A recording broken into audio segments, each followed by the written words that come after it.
Баршаңызға сәлем. Менің каналыма қош келдіңіздер. Бүгін қарапайым итальяндық лимонды бәліш жасаймын. Оны жасау үшін орташа ыдысқа 3 жұмыртқа, дәм беру үшін аздап тұз саламыз.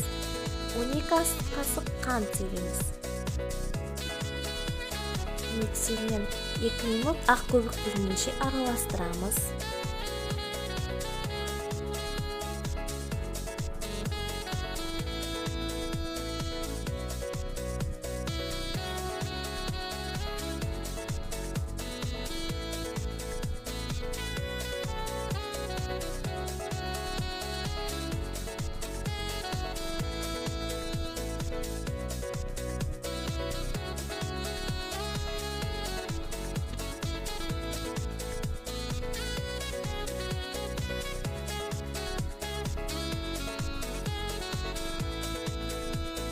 Келесі 12 ас қасық өсімдік майын құямыз.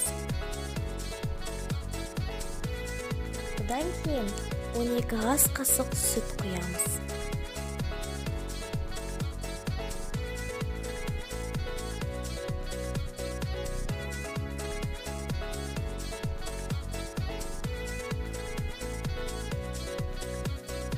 Келесі үккіштен өткен лимон қабығы мен жарты лимон шырынын құямыз.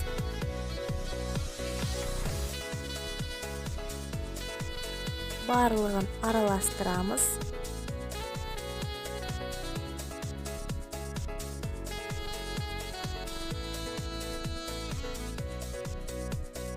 Кейін 12 ас қасық ұн және разрыхлитель 7 грамм себеміз.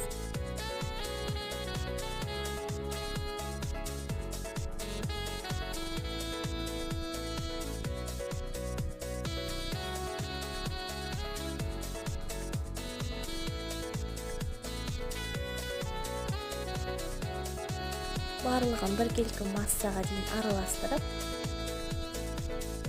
диаметрі 22 см формаға пісіруге арналған қағаз жаямыз.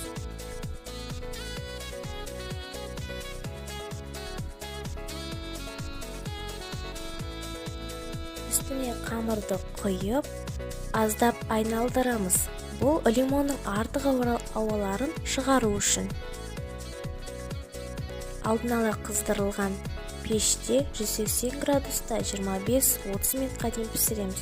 Піскен бәлішті бөлме температурасына қоямыз. Формадан алып қалғымызша қантты пудра себеміз. Дайын болған бәліш өте нәзік әрі жағымды лимонды иісті болады. Менің видеомды қарағандарыңыз үшін рахмет. Лайк басып, каналға жазылыңыздар.